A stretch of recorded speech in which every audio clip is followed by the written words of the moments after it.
Mais uma vez, a graça e a paz do Senhor Jesus a todos. Amém? Meus amados irmãos, abra sua Bíblia comigo em Atos dos Apóstolos, capítulo 16.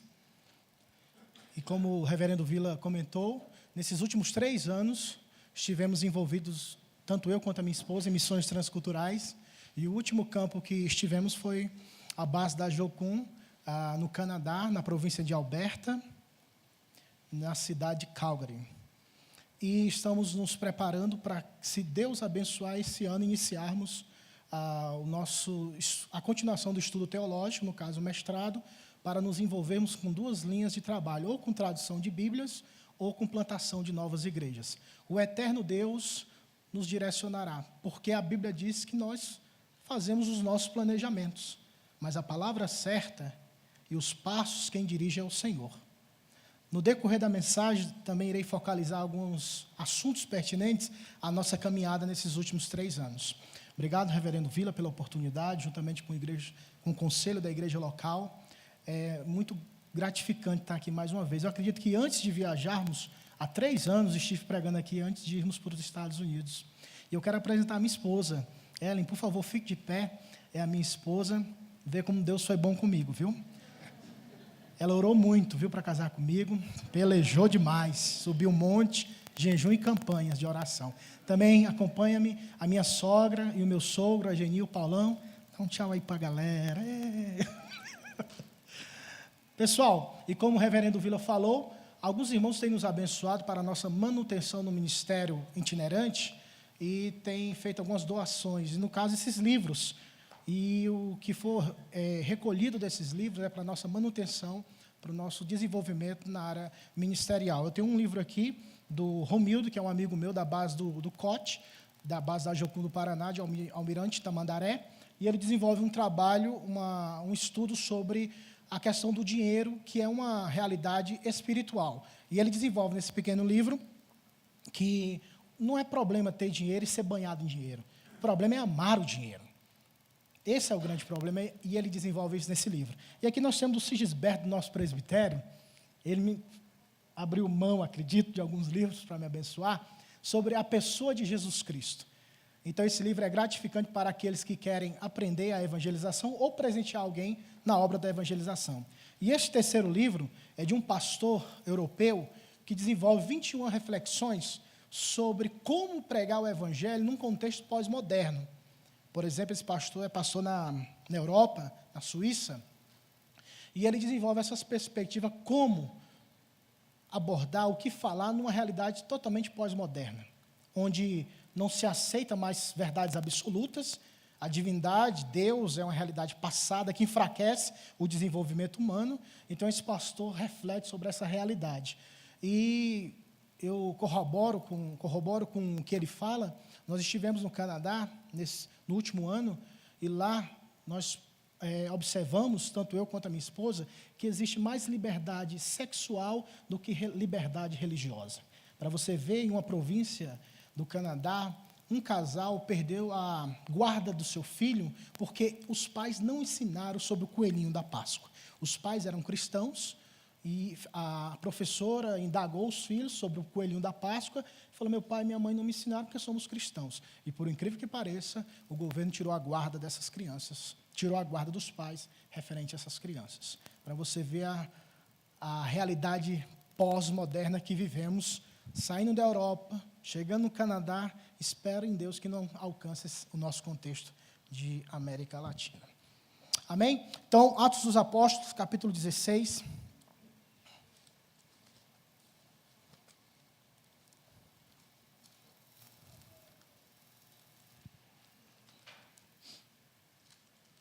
o versículo de número 16. Atos 16, capítulo 16, versículo 16. Oremos mais uma vez, irmãos. Pai, tenha misericórdia da minha vida. Assim como teu filho orou, eu oro ao Senhor. Comunica a tua palavra aos nossos corações, de forma profunda, impactante, e transforma a nossa vida. Ensina-nos, ó Pai, a amar, respeitar e temer o teu nome. Como Pai querido, Pai amado, eu rogo ao Senhor, em nome de Jesus Cristo, essas bênçãos sobre o teu povo. Domina esse ambiente, Pai, e que o teu povo possa te adorar enquanto ouve a tua santa palavra. É a oração que faço a ti, no nome do Senhor Jesus. Amém. Atos dos Apóstolos, capítulo 16, versículo 16, que passo a ler. Acompanhe a leitura que farei. Aconteceu que, indo nós para o lugar de oração, nos saiu ao encontro uma jovem possessa de espírito adivinhador, a qual, adivinhando, dava grande lucro aos seus senhores.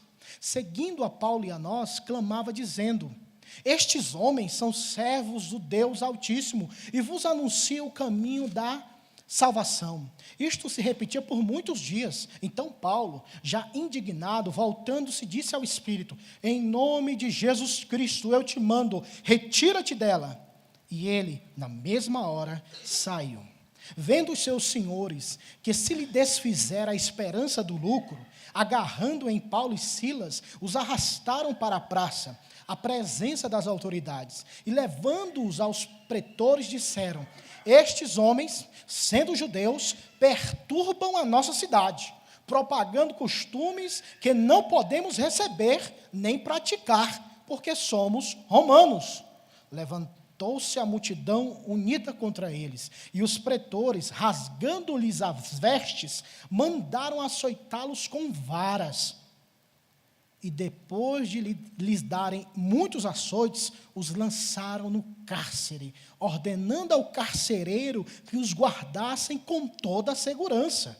Este, recebendo tal ordem, levou-os para o cárcere interior e lhes prendeu os pés no tronco. Por volta da meia-noite, Paulo e Silas oravam e cantavam louvores a Deus, e os demais companheiros de prisão escutavam. De repente, sobreveio tamanho terremoto, que sacudiu os alicerces da prisão. Abriram-se todas as portas, e saltaram-se as cadeias de todos. O carcereiro despertou do sono, e vendo abertas as portas do cárcere, puxando da espada, ia suicidar-se, supondo que os presos tivessem fugido. Mas Paulo bradou em alta voz: não te faças nenhum mal, que todos aqui estamos. Então o carcereiro, tendo pedido uma luz, entrou precipitadamente e trêmulo, prostrou-se diante de Paulo e Silas. Depois, trazendo-os para fora, disse: senhores, que devo fazer para que seja salvo? Responderam-lhe: crê no Senhor Jesus, e serás salvo tu e a tua casa. E lhe pregaram a palavra de Deus e a todos de sua casa. Naquela mesma hora da noite, cuidando deles, lavou-lhe os vergões dos açoites. A seguir, foi ele batizado e todos os seus. Então, levando-os para a sua própria casa, lhes pôs à mesa, e com todos os seus, manifestava grande alegria por terem crido em Deus. Esta é a palavra do Senhor. Meus amados irmãos e irmãs, houve na história um missionário conhecido por Hudson Taylor. Foi missionário na China, e ele tinha uma célebre frase que dizia: a obra de Deus começa difícil, torna-se impossível, e então é feita. O livro de Atos dos Apóstolos retrata o desenvolvimento da igreja do Senhor, os seus primórdios. O evangelista Lucas, o médico amado, foi quem escreveu este livro histórico. E este livro compreende aproximadamente de 30 a 35 anos de história dos primórdios da igreja no seu primeiro século, no seu primeiro ano. Antes de adentrarmos nesse assunto em Atos capítulo 16, eu queria fazer simplesmente uma observação. Como se trata de um livro histórico, de livros históricos, diz a sagrada hermenêutica bíblica, não se pode extrair doutrina, porque a linguagem de um livro histórico, ele não é prescritivo, ele é descritivo. Então, Lucas, guiado pelo Espírito Santo, está descrevendo todo o desenvolvimento da igreja e como Deus agiu na vida da igreja. E isso se faz de suma importância para que não venhamos a acreditar naquilo que Deus não prometeu e não fazermos aquilo que Deus não ordenou. Por exemplo, não sendo muito radical para com os nossos irmãos pentecostais ou neopentecostais, mas a ordem de a gritar ao redor das muralhas de Jericó, que foi um fato histórico, muitos hoje falam, para nós vencermos ou conquistarmos a nossa cidade, nós precisamos sair gritando. Já pensou? Sair gritando no Guaraú, para que Deus derrube todas as potestades do inferno, como foi em Jericó, e nós podemos assim vencer essa batalha. De fato, teve um contexto histórico para aquela época. Todavia, Deus não estabeleceu essa ordem de forma atemporal, ou seja, em todas as épocas, fazermos tais, ou praticarmos tais coisas. Da mesma forma, Atos dos Apóstolos. O que nós podemos aprender em Atos dos Apóstolos é o que Deus pode fazer através da vida da igreja. E isso em diferentes épocas e tempos. Porque a linguagem de Atos dos Apóstolos é uma linguagem descritiva e não prescritiva. Nem sempre você vai dar um lenço, como Paulo fazia isso, entregava o lenço e o povo era curado. Hoje o povo usa até para ganhar dinheiro, né? Pega o lenço da vitória, R$10, 30, 40 ou 50. Mas o que o livro está dizendo é que esse poder, essa graça soberana de Deus, pode acontecer, pode ser realizada no decorrer e no marchar da igreja. E nós encontramos isso em vários momentos na história do cristianismo. Deus operando grandemente, Deus fazendo coisas extraordinárias, e quem lê a história, Heróis da Fé, ou a história do cristianismo durante os séculos, pode observar a mão invisível de Deus operando durante a história. E não foi diferente em Atos. Em Atos dos Apóstolos, Deus chama os seus discípulos para pregar a palavra de Deus em todas as regiões, não só em Jerusalém, mas na Judéia, Samaria e até os confins da terra. E Deus chama o apóstolo Paulo a pregar a palavra do Senhor. Em Atos capítulo 9, ele tem um encontro com o Senhor. Na verdade, o Senhor encontra Paulo, transforma a vida de Paulo. Em Atos capítulo 13, ele é chamado, separado pelo presbitério da região, abençoado, ungido e revestido de total apoio para começar a primeira jornada missionária, a primeira viagem missionária.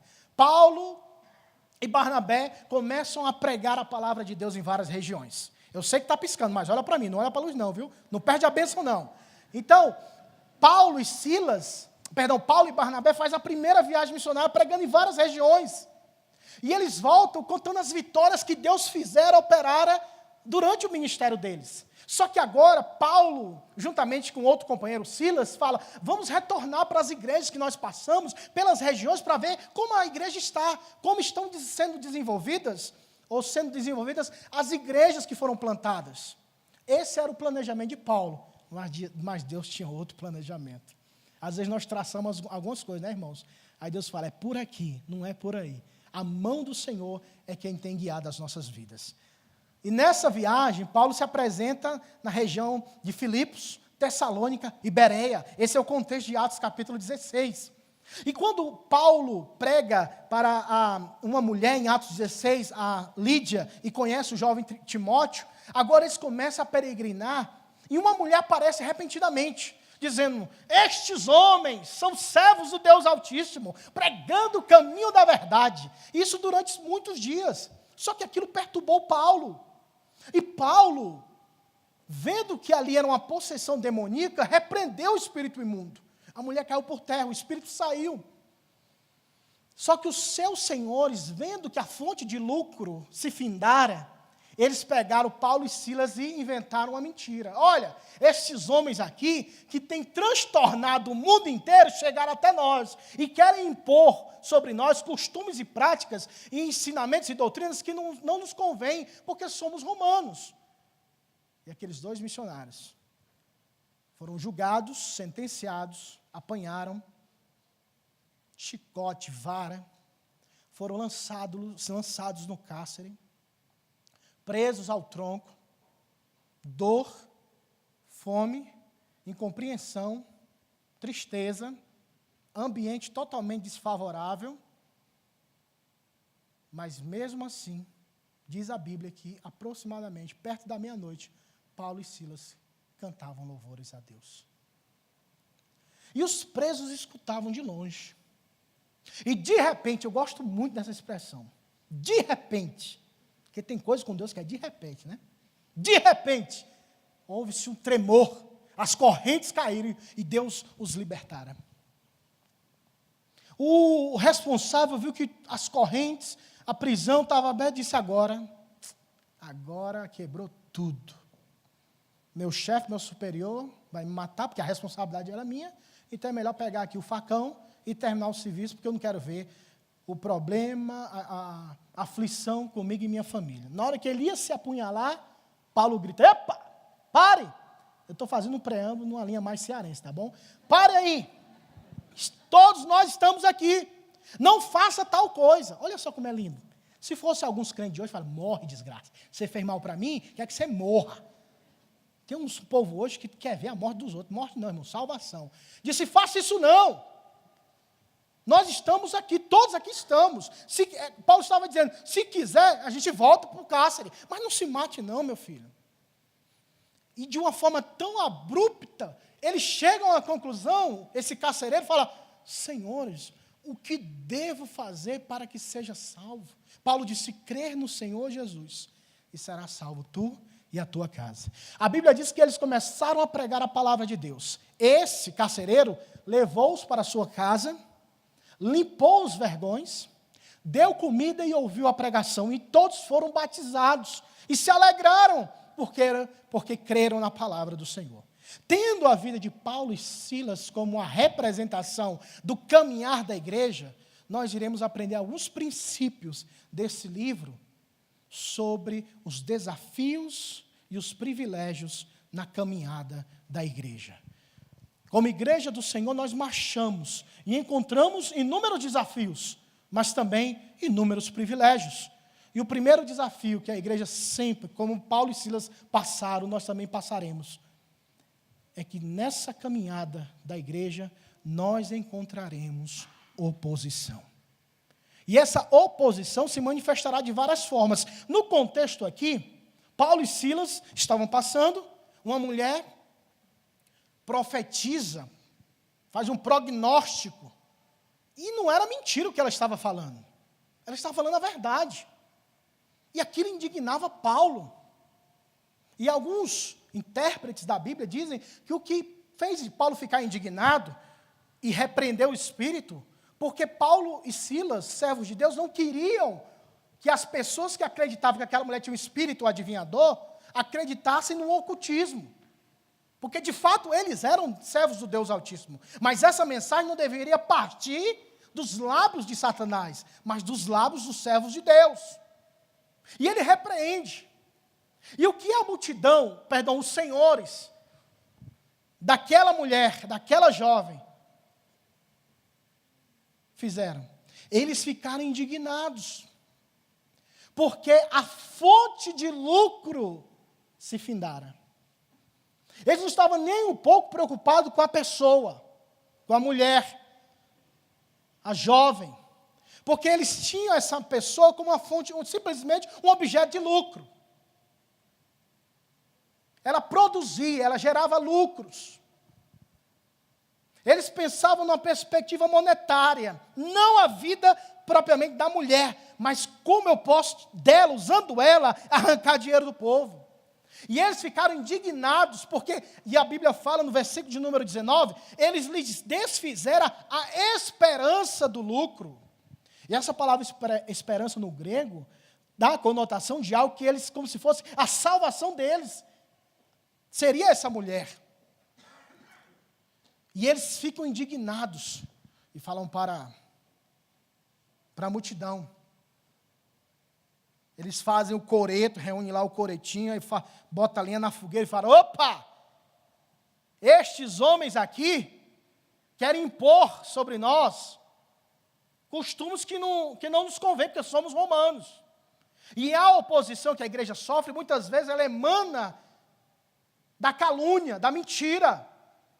Porque só sabemos que a intenção desses senhores era uma intenção perversa, porque Lucas, sendo inspirado pelo Espírito Santo de Deus, focalizou que a intenção deles era porque eles perderam a esperança deles, que era o lucro financeiro. E quando eles vão argumentar publicamente, eles usam uma verdade. À época, que de fato, quem era, porque Filipos era uma cidade que pertencia ao Império Romano, então eles estavam certos, teoricamente, abstratamente, Mas na prática, eles escondiam a perversidade do coração deles, porque eles disseram: olha, nós somos romanos, cidadãos, nós não podemos receber tais costumes e nem práticas. Então eles mentiram a respeito do próprio sentimento que impulsionou a ira e a revolta dele para com os discípulos, para com Paulo e Silas.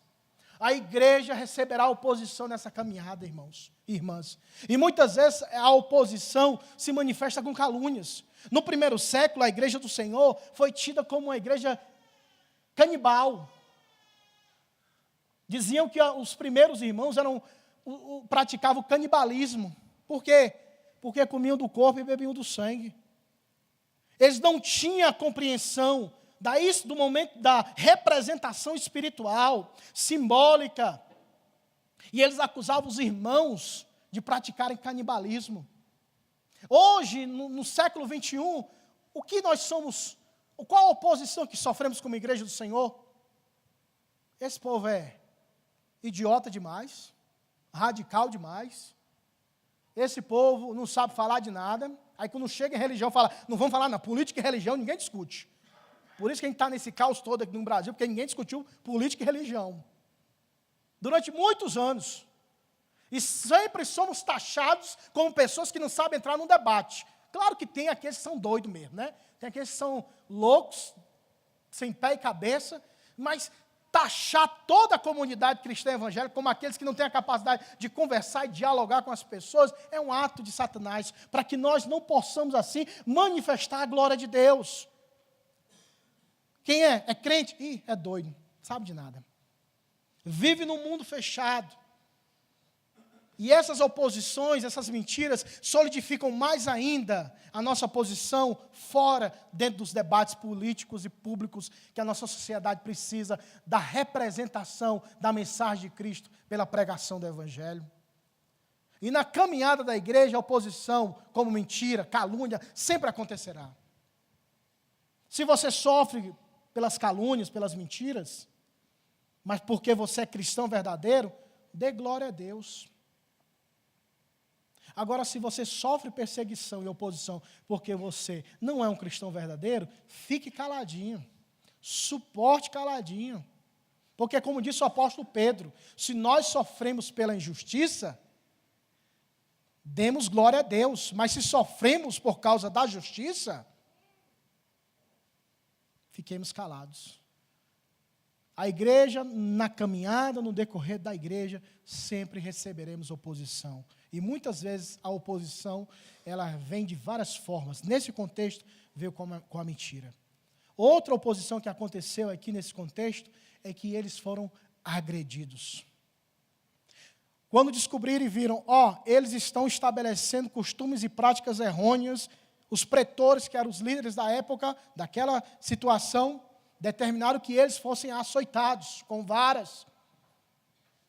Pregando a verdade, libertando vidas, pregando o Evangelho de Cristo, são tratados como mentirosos e ainda mais açoitados. A agressão virá, irmão, de qualquer meio.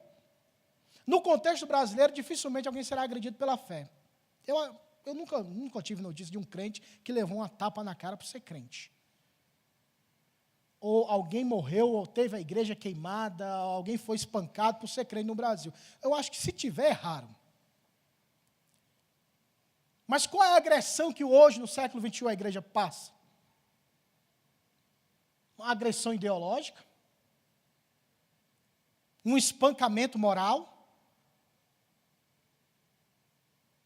Dentro das universidades, da nossa vizinhança, do nosso condomínio, até dentro da própria igreja. Quais são as agressões que temos sofrido? E muitas vezes, diante dessas agressões, qual tem sido o nosso posicionamento? Alguns falam, né? Se você bater na minha cara, eu dou uma mãozada na outra, na sua cara. Esse negócio de virar a cara, isso não é para mim não, viu, minha filha? Quantos crentes não falam assim, irmãos? Se bater, leva. E nós precisamos entender que quando Paulo e Silas passaram por isso, qual foi a atitude de Paulo e Silas? Eles poderiam falar, porque eram direcionados por Deus, opa, peraí, é mentira. É mentira, esse cabra safado aí está mentindo. Porque verdadeiramente a intenção do coração dele é outra. É porque ele estava ganhando dinheiro dessa coitada aqui, e eu repreendi o espírito imundo dela, e ele está com raiva. Isso é um mentiroso, filho do cão. Paulo não falou assim. O que foi que Paulo falou? Paulo e Silas ficaram em silêncio. Eles foram injuriados, caluniados, açoitados, espancados, arrastados, porque naquela época a ignorância era maior ainda. Não teve delicadeza para sentenciá-los, mas eles permaneceram calados. Tem um livro do Dr. A.W. Tozer, 5 votos para se obter poder espiritual. E eu quero aqui vacinar alguns irmãos, que eu não sei se tem, porque por aqui em Brasília tem um povo, que se você usar alguns termos que não é extremamente presbiteriano calvinista, você está queimado. E esse livro fala, e eu citei esse livro para um irmão, e esse irmão falou assim, misericórdia. Isso é vocabulário pentecostal. Eu disse, meu filho, mas como você sofre, meu filho. Tem gente que é tão bitolado que você usa alguns termos, que se não tiver, eu não estou, somos calvinistas, mas eu quero que você entenda meu ponto. Mas eu não vou ficar no grupinho isolado, trocando figurinha com crente, não. Que fala de forma tão intelectualizada que o evangelho é inacessível. E esse livrinho fala 5 votos. E dentre esses 5 votos, um voto é: nunca se defenda. Se você quer ver poder espiritual na sua vida, pratique esse voto, segundo esse livro, que é nunca se defender. Agora eu vou te falar. É um negócio que mexe com a gente, né? Pisar no seu pé, hein? Mexer com o que não era para mexer, tocar onde não era para tocar, ou caluniar você, difamar, ou tocar na sua libada reputação, hein? Que chega, brilha com óleo de peroba. Hã? Se tocar, não, peraí, agora foi longe demais, tocou onde não devia, agora o pau vai quebrar. Se o que aconteceu com Paulo e Silas acontecesse com você, qual seria a nossa reação?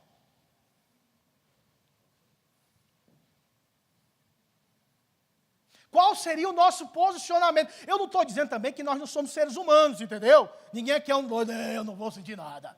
Eu não estou falando disso, a gente tem coração, a gente tem alma, a gente tem entendimento. Só existe uma pequena e gigantesca diferença. Aqueles que são salvos nasceram de novo. E aqueles que nasceram de novo têm uma nova mente, um novo coração, novas atitudes, tudo é novo.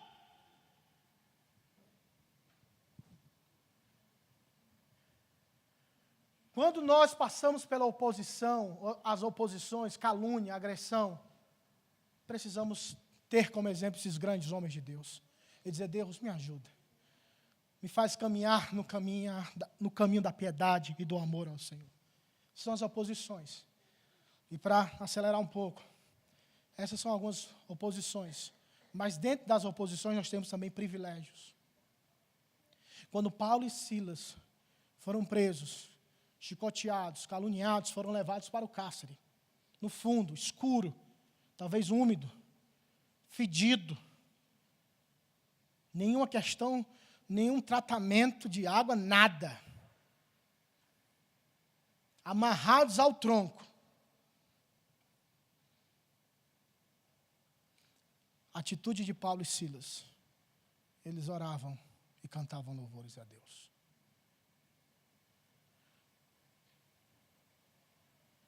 Meus irmãos, e dentro desse contexto, quando Paulo escreve a carta aos Filipenses, que publicamente é conhecida como a carta da alegria do contentamento, Paulo não escreveu a carta estando nesse contexto. Era outro contexto quando Paulo escreveu aos Filipenses. Mas, isso que Paulo está vivendo aqui, foi na cidade de Filipos. E quando Paulo escreve aos Filipenses, ele usa um texto lá, capítulo 1, versículo 29, dizendo assim: porque a vós vos foi concedido, não somente o privilégio de crer em Cristo, mas também de padecer por Cristo. Ah, meus irmãos, Primeiro privilégio que eu vejo aqui que Deus nos concede à igreja é sofrermos pela igreja. Sofrermos pelo Senhor. Sofrermos por aqueles que ainda não conhecem o Evangelho de Cristo. É um privilégio sofrer. E é tão difícil isso hoje, irmãos, porque a gente vive num mundo tão egocêntrico. Então assim, é você no centro, é você que é o rei, é você que dá glória e recebe a glória, é você que louva e recebe o louvor, tudo é nós, tudo é o ser humano no centro das atenções. Sofrer, Deus o livre, eu sou filho do rei, eu sou filho do Todo-Poderoso, eu não admito dor nem sofrimento na minha vida, porque eu sou filho do rei. Coitado. O filho do rei se chama Jesus Cristo. E quem ama o Senhor, leu sua biografia nos 4 evangelistas, vê o quanto o nosso amado sofreu. E ele mesmo disse, olha, perseguiram a mim, perseguirão a vós também. Se ao pai de família chamaram de Beuzebu, quanto mais os domésticos. E ele disse, no mundo tereis aflições. O sofrimento está dentro do nosso pacote, porque nós somos, como igreja do Senhor, diametralmente oposto aos princípios e valores desse mundo. Por isso é que nós sofremos, porque no mundo fala, para você crescer, meu filho, você tem que derrubar todo mundo, atropelar todo mundo, mentir, fazer alguma coisa. E a igreja, e a palavra de Deus fala o que para a igreja? Quer ser grande? Seja pequeno. Quer ser o primeiro? Seja o último. Quer ser exaltado? Humilhe-se. Quer viver? Morra. Quer ganhar a coroa de glória? Carregue a cruz. Meus irmãos, eu e minha esposa, não sei se eu já contei esse testemunho aqui, nós tivemos um período, e isso não estava no nosso projeto inicial. Deus abriu uma porta para trabalharmos com refugiados na Europa. Imagine, a Europa. Não estava no nosso projeto. E Deus nos levou para Atenas, na Grécia. Depois de 50 anos, o ano que nós estivemos lá, depois de 50 anos, nevou de novo na Grécia. Logo no ano que eu vou. E você sabe que o Ceará é quente. Lá o negócio é quente. Bom, irmãos, eu estou olhando assim por causa da luz na minha cara, viu? Não estou com a cara ruim de profeta, que esse profeta, né? Meus irmãos, é por causa da luz, viu? Porque tem hora que minha vista fica ardendo. Mas não é porque tem profeta, né, que prega assim, né? É por causa da luz, viu? E nevou. Fomos trabalhar com o pastor Estravos, nasceu em Tessalônica, esse querido pastor. Aí até eu brinquei com ele, se eu ler a carta aos Tessalonicenses, pastor, foi escrito para o senhor... Eles não entendem a nossa piada, irmãos. Se a gente quer fazer piada com os estrangeiros, não entende. E eles fazem uma piada, fazem, o que é isso? E fomos convidados a trabalhar com crianças, pastor Vila, do Afeganistão. Enquanto os pais pediam asilo, que atravessavam o mar, acho que é o mar Mediterrâneo, se não me falha a memória, chegava à beira da praia, o acampamento, e eles iam pedir refúgio, e esse pastor tinha um trabalho de ficar com as crianças, e através desse trabalho de dar roupas, preparar a alimentação, porque muitas daquelas crianças atravessavam, não comiam nada, passavam semanas sem comer nada, e os missionários que lá estavam preparavam, como eu e minha esposa e outros, comida para essas crianças. E muitas dessas crianças chegavam com raiva, a gente queria abraçar, elas mordiam a gente, cuspia, e muitas vezes por causa do estresse, a questão emocional. E durante a semana que nós lá estávamos, foi tão frio, que a casa que um dos pastores, o pessoal da igreja reservou para os missionários, tinha missionário de Nova York, da África do Sul, várias regiões. Irmãos, a casa era fria, não tinha aquecedor. Você tocava nas paredes, tudo era frio. Até o banheiro com água quente tinha que ser 3 minutos de água quente. Eu disse, agora pronto, como é que vai sobreviver? 3 minutos de água quente? Você esquentou, já esfriou de novo, vai dar trombose, eu vou ficar todo aqui. E nessa semana, a minha esposa ficou doente. Ela ficou doente, reverendo Vila, e lá na Grécia, e tudo é em grego. Nessas horas, as aulas de seminário não valeu de nada. Eu lia as ruas em grego, tudo em grego, não entendia nada, minha esposa estava doente. Eu não sabia o que fazer. Porque atrás de alguma coisa, sei lá, cibalena, sei lá, Tilenol, não encontrava nada, tudo em grego. E ela passando mal, sentindo frio, o corpo tremendo, eu não sabia o que fazer. A cama era gelada, tudo era gelado. Nada tinha nenhum. O cara que era de Nova York, o Jason, estava se tremendo de frio com a cabeça dos dedos roxa. Eu disse, esse aqui também vai morrer já já. Eu fiquei com medo, sério. Eu não entendo porque vocês riam, mas eu quase morri naquele dia. Crente é assim, né? A gente ri das desgraças, né? E eu fiquei apavorado, fui em farmácia, fui em outro lugar, e nada, e não conseguia nada. Eu falei, ai minha filha, não deu. Aí tudo que tinha de roupa, lençol, edredom, tudo que tinha lá, joguei em cima da mulher e ela se tremendo. Eu falando, Ellen, você vai ficar deitada, você não vai, amanhã eu vou sozinho e tal. Ela disse, não, Jeff, se eu ficar boa, e mesmo se eu não ficar, eu vou. Eu falei, Deus, minha mulher é crente, graças a Deus. Eu vou porque eu estou aqui para servir. Eu vim aqui para servir, quero abençoar essa nação. E à noite, quando mais a noite entra, mais o frio intensifica. E ela tremendo, os lábios roxos. E ela balbuciava. E eu não sabia o que fazer. Depois eu conversando com alguns irmãos, disse que ela provavelmente teve hipotermia. E eu não sabia o que fazer. E eu fiquei do ladinho dela e me lembrei que nesse negócio de History Channel, esses canais assim mais, né, que um corpo próximo a outro aquece. E eu não sabia o que fazer. Aí me lembrei disso, pulei em cima da mulher. Pulei, fiquei lá agarrado com ela. Porque eu falei, Deus, aquece, aquece, aquece, aquece. E eu vendo o rostinho dela, os lábios balbuciando roxo, que ela é branquinha. E eu falando de Deus, não leva minha mulher não. Porque eu pensei que ela fosse morrer mesmo. Porque eu nunca tinha visto aquilo na minha vida. E eu olhava nos olhos dela e falava, Jeff. Eu falava, Ellen, o que foi? Ela, Jeff. Eu, Ellen.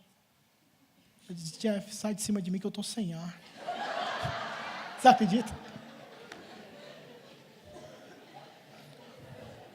Aí eu falei, eu quero ajudar, mas a mulher... Aí fiquei do lado, né? Porque eu fui desesperado. Eu não sei e tal.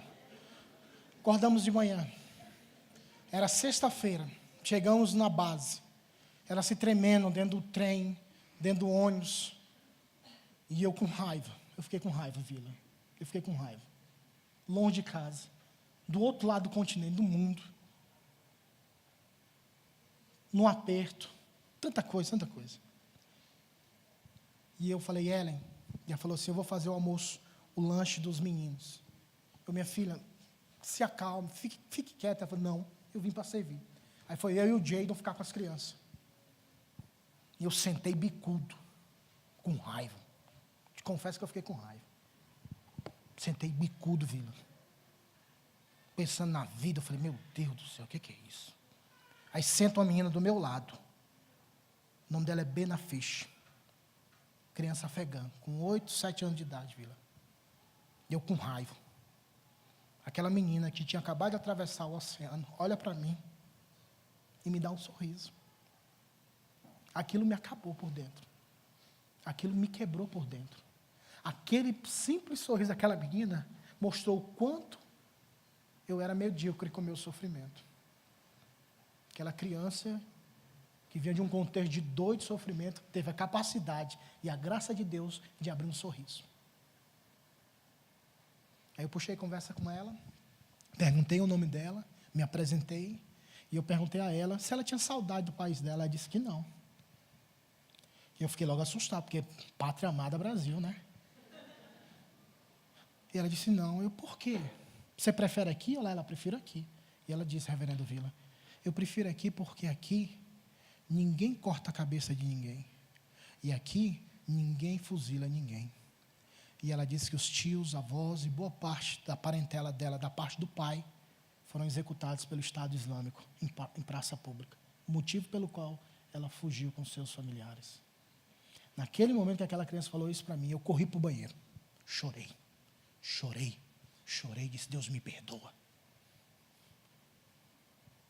Muitas vezes, irmãos, nós endeusamos o nosso sofrimento.